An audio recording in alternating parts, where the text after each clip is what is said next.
Comment savoir si un homme n'est vraiment pas intéressé?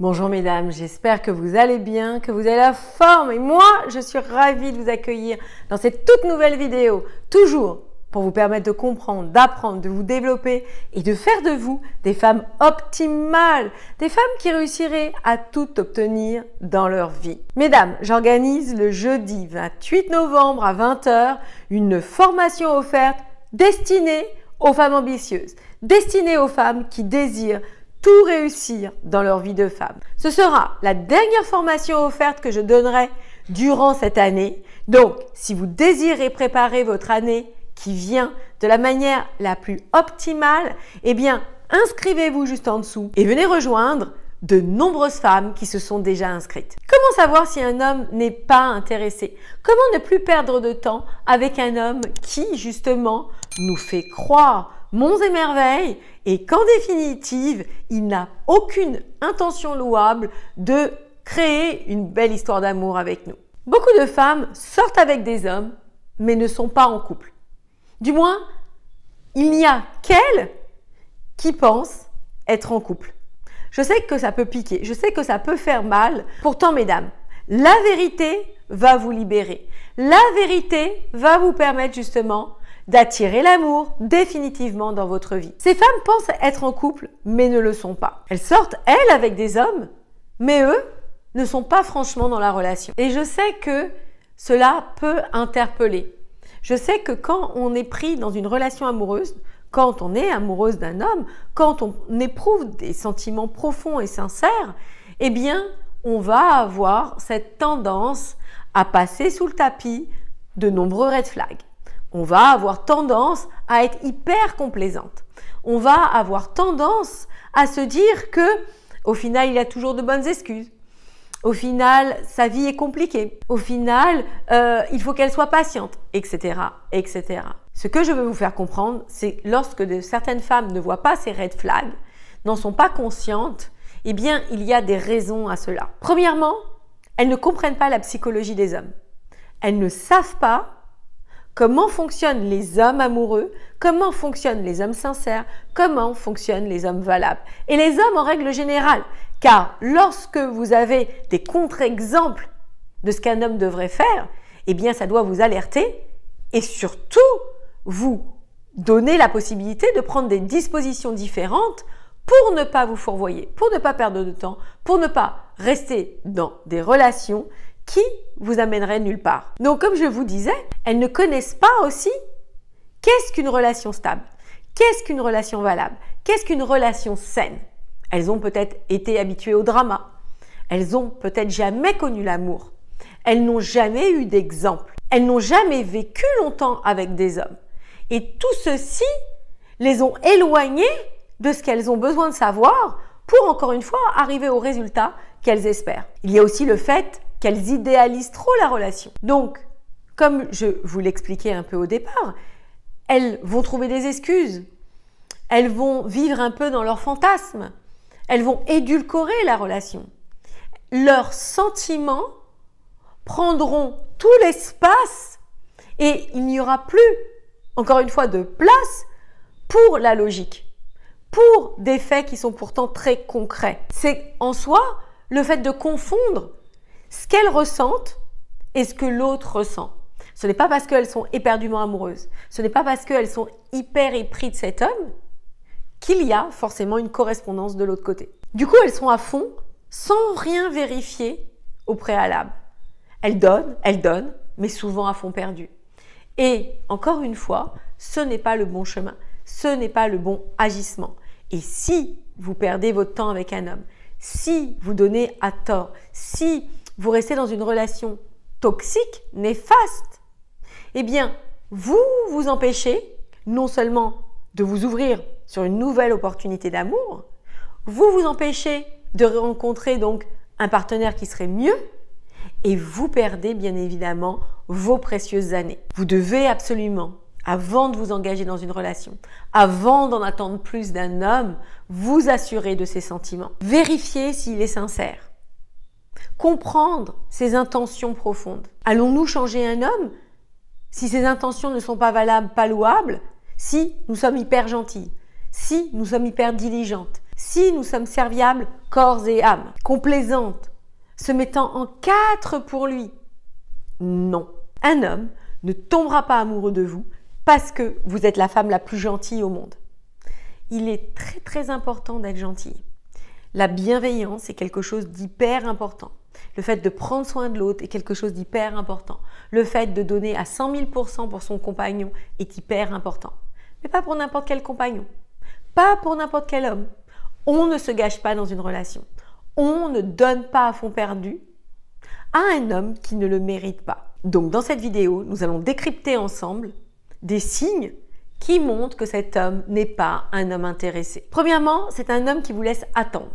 C'est un homme qui, peut-être, vous allez le voir un soir ou une journée, etc., etc. Et puis, vous n'allez plus avoir de nouvelles pendant 2 jours. Puis, il va revenir. Puis, il va être absent. Il verra peut-être vos messages, mais ne vous répondra pas tout de suite. Il devait vous appeler et il ne vous appelle pas. Il annule le week-end qu'il devait passer avec vous au dernier moment. Bref, on sent que cet homme se fiche un peu de ce que vous pourriez faire. Il vous sent acquise. Il sait que quoi qu'il se passe, il ne perdra pas grand-chose. Deuxièmement, en revanche, à côté de ça, c'est un homme, lorsque vous êtes ensemble, qui est perdu. Il est calme, il est gentil, il est avenant, il est prévenant. Et encore une fois, beaucoup de femmes se trompent sur les intentions d'un homme. Elles vont me dire « oui, mais il est gentil ». Et à ça, je dirais « il ne manquerait plus qu'il morde ». C'est fou du fait de voir à quel point les femmes sont trop gentilles. Comprenez-moi bien, mesdames, vous donnez à cet homme du temps, vous donnez à cet homme de la patience, vous donnez à cet homme des instants de bien-être, vous donnez à cet homme beaucoup de choses. Encore heureux qu'il soit gentil, qu'il soit doux, qu'il soit prévenant. Manquerait plus qu'il soit désagréable. Vous comprenez? Et c'est là où je me pose beaucoup de questions. Comment considérez-vous?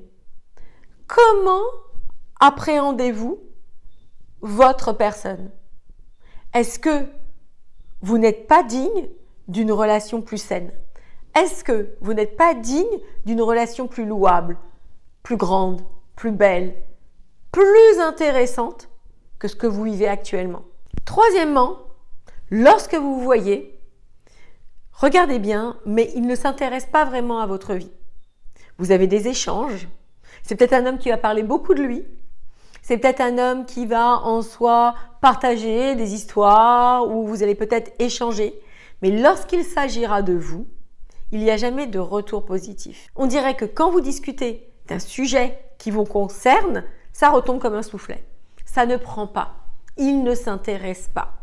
Ça aussi, ça montre un homme qui, en soi, dans la globalité de votre relation, n'est pas intéressé vraiment par votre relation, n'est pas intéressé vraiment par vous, n'est pas intéressé au devenir de cette relation. Quatrième chose, il ne demande pas grand-chose. En fait, quand vous vous voyez, vous passez des instants ensemble et vous avez la sensation, même peut-être que vous le ressentez, quand il part, eh bien, il y a une scission. Ce qui ne se passe pas dans un couple qui s'aime, puisque normalement, vous allez avoir des échanges, il y a du contact, il y a un lien qui vous lie entre les différents rendez-vous que vous allez avoir. Mais là, en fait, vous avez vraiment cette sensation que une fois que la porte est fermée, une fois qu'il est parti ou que vous êtes parti de chez lui, eh bien, il n'y a plus rien. Il y a vraiment une scission entre les moments où vous passez avec lui et le cours de sa vie. Cet homme ne demande pas grand-chose. Il ne veut pas s'impliquer. Il ne veut pas s'intégrer dans votre vie. Il ne pose pas de questions, comme il n'a pas envie que vous lui posiez des questions. Cinquième point, il a toujours une bonne parade à vos inquiétudes. Car évidemment, au bout d'un moment, ce sont des situations qui suscitent des angoisses, qui vont susciter des interrogations, qui vont vous faire dire que ce n'est pas OK. Donc, que font la plupart des femmes? C'est de poser des questions. Est-ce que tu m'aimes? Est-ce que je te manque? Quand est-ce qu'on se voit? Est-ce que tu viens venir me voir? On veut se rassurer. Et lui aura toujours de bonnes parades. Il va vous dire, laissons le temps au temps. Écoute, il faut profiter du moment présent. Laissons voir où ça nous mène. Je ne veux pas avoir de pression.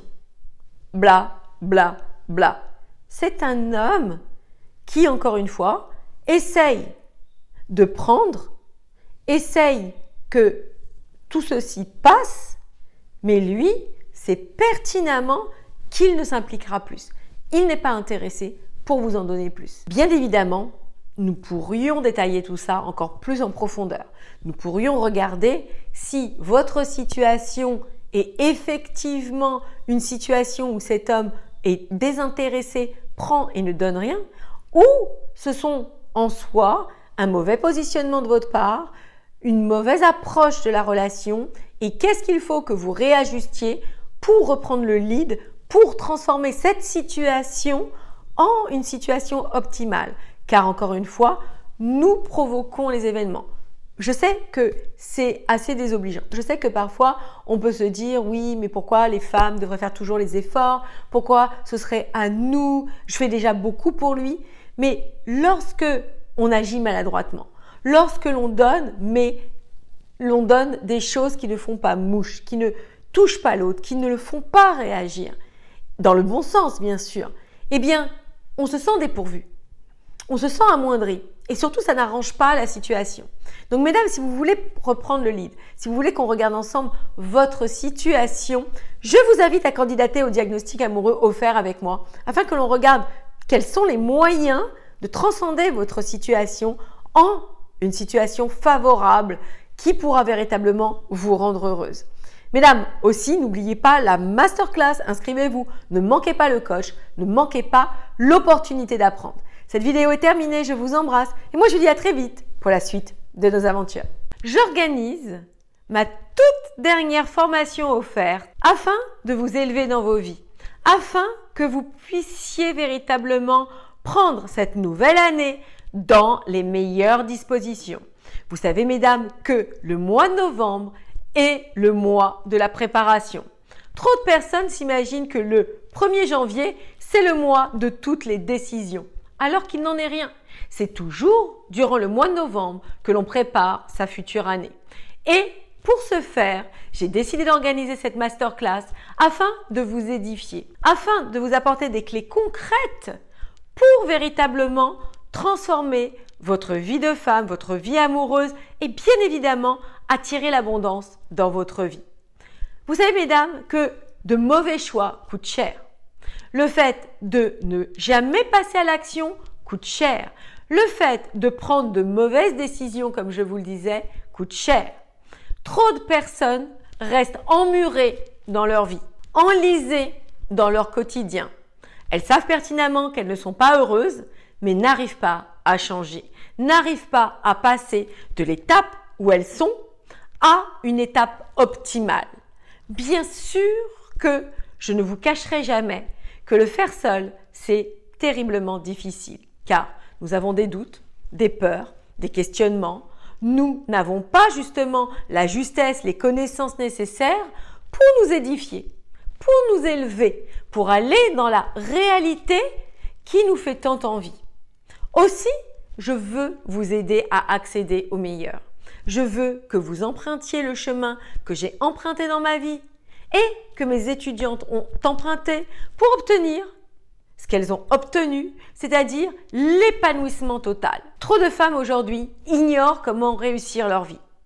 Trop de femmes aujourd'hui subissent des incompréhensions qui, encore une fois, ne leur permettent pas de transformer leur vie. Elles acceptent des miettes avec les hommes. Leur travail ne leur convient pas. Leur style de vie ne leur convient pas. Leur environnement ne leur convient pas. Leur santé n'est pas bonne. Tout ceci érode leur confiance en elles. Tout ceci abîme leur estime d'elles-mêmes.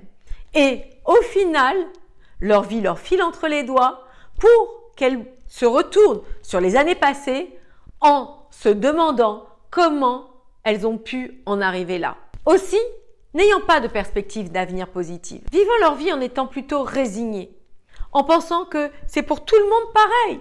Et donc, pour elles, pourquoi ce serait différent? En n'ayant pas d'exemple pour leur montrer le chemin, elles vont comme ça s'amoindrir, se diminuer pour au final ne jamais pouvoir assouvir les envies qu'elles ont au plus profond d'elles-mêmes. La société, le monde, notre éducation a voulu nous faire croire que les femmes ne pouvaient pas tout obtenir, qu'elles ne pouvaient pas être heureuses dans toutes les sphères de leur vie, que ce soit au niveau de leurs relations amoureuses, que ce soit au niveau de leur famille, de leur santé, de leurs enfants, de leur réussite personnelle, de l'argent.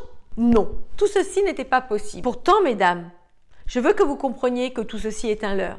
Et certaines femmes ont tiré leur épingle du jeu. Certaines femmes ont obtenu cet équilibre de vie qui leur permettent justement d'être heureuses et épanouies. Ont-elles eu des connaissances supplémentaires? Ont-elles emprunté un chemin différent que la masse?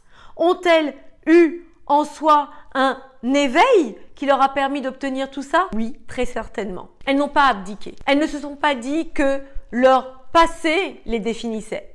Elles ne se sont pas dit que finalement rien d'autre n'était possible pour elles. Elles ont créé leur route, elles ont créé leur chemin pour s'apporter le meilleur. Donc mesdames, j'ai vraiment hâte de partager tout ce contenu qui me tient tant à cœur, car vous savez mesdames, dans tous mes partages, je parle de réussite au féminin, je parle de réussite amoureuse, je parle du fait de enfin tirer notre épingle du jeu dans cette société pour être les gagnantes de l'histoire. Donc mesdames, ce sera ma dernière masterclass de l'année. Surtout ne manquez pas l'occasion de vous y inscrire. Les liens pour vous inscrire sont juste en dessous dans la description. Mesdames, j'ai vraiment hâte de partager ces instants en toute intimité avec vous pour véritablement transformer encore une fois vos vies de femmes. Mesdames, cette vidéo est terminée. Je vous embrasse et moi je vous dis à très vite pour la suite de nos aventures.